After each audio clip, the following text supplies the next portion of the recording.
It's important to notice that it was around 1980 when the debt started to skyrocket, which coincides perfectly with the fact that this was also the time when technology started to seriously expand, giving humanity the ability to make life better for everyone, if the technology would be used that way. To better understand our present social instability, we should review the principal physical events that have led up to our current mess. To help with this, let's establish a time reference. The two dates shown aren't specifically important, but just separate the timeline into three distinct regions. Now let's start adding vital information that will help you understand how we got to where we are in today's world. Prior to 1800, the world was a low-energy society. Why? Because throughout all recorded history before this time, the primary energy conversion machine for doing work was the human being, and a healthy human can only produce about 0.1 horsepower. In comparison, a washing machine motor is more powerful, averaging 0.5 horsepower.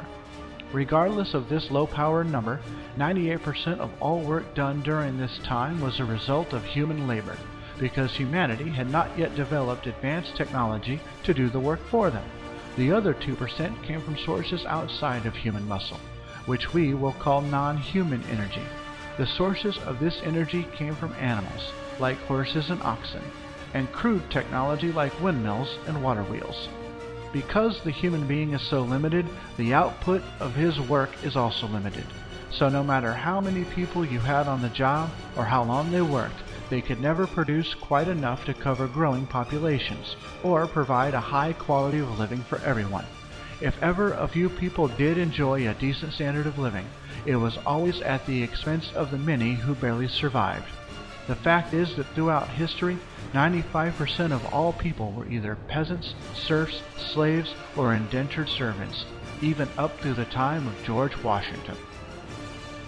From the dawn of man until around 1800, the 98% of work done by humans and the other 2% by other means never changed. Ever. This is over 7,000 years of recorded human history with absolutely zero change in this dynamic. This caused every society on the planet to live in a social steady state, which means that there was no change in the rate of energy conversion at all. There was no fundamental change in how people worked to produce goods, and so scarcity prevailed everywhere.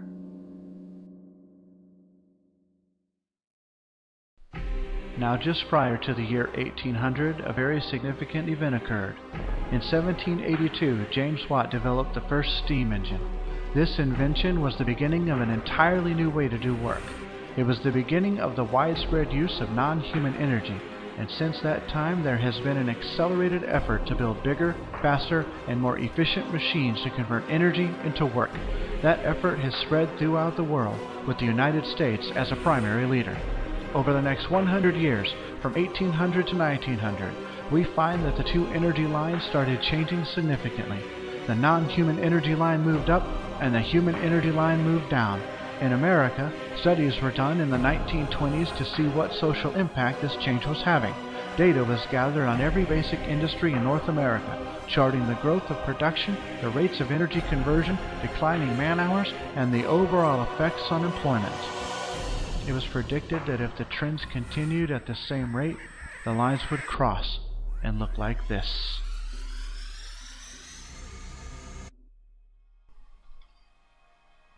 Humanity was evolving from a low-energy society to a high-energy society as the two lines switched places. This new condition is the exact opposite of what had occurred all throughout recorded history, and that is no small change. Time to get a bit technical, so bear with me. As of 1992, noted by the U.S. Department of Commerce and Census, America had over 35.3 billion horsepower of installed prime movers. What does that mean? Prime movers are mechanical engines, turbines, and work animals, which originally convert fuels or force, such as wind or falling water, into work and power. Let's break it down by person. Prior to 1800, the average society had an energy conversion of just 2,000 kilogram calories per person. Does that number sound familiar?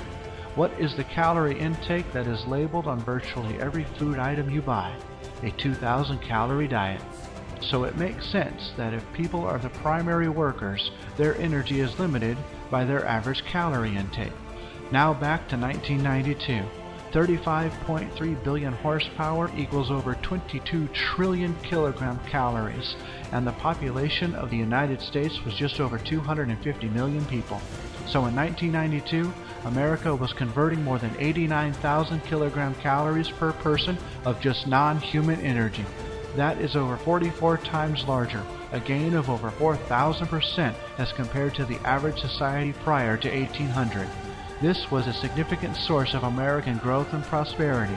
We were the first and only country that was able to produce more than it could consume.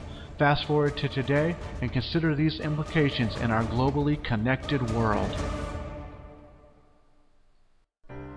So what does the monetary system have to do with all this? The monetary system has started to falter over the past 90 years because the conditions of life on this planet have drastically changed. The two major requirements of the monetary system to survive, scarcity and growth, no longer truly exist. The globe has stabilized as far as growth is concerned, and scarcity has been eradicated by technology. As a result, we've experienced serious economic problems, and any solution that has ever been tried has served only as a patchwork solution of bubblegum in a cracking dam that is destined to break. No solution ever addresses the fundamental problem, because to do so would require a fundamental shift in our economic structure, and the people who have benefited the most from this system refuse to change the game. The surveys done in the 1920s covered every manufacturing industry, which were then plotted on charts. This chart is a summary of all those findings averaged together.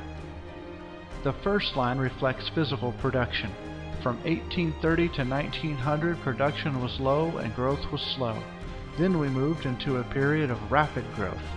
This was due to advances in technology and machinery and a greater use of non-human energy.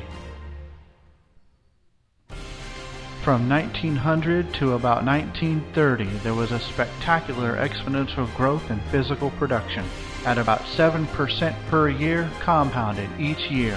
However, this could not last forever, and a leveling off occurred. Now let's add another curve to show what was happening to the man-hours per unit. This represents one person working 1 hour, regardless of their task. Notice in the early 1800s that man-hours were high, but then dropped as industry developed. This was inevitable, because it was cheaper to use technology versus people. A kilowatt hour will do the work of 26 man-hours, but at a far less cost. The monetary system encourages businesses to replace costly manpower with cheaper and more productive technology in order to maximize profit.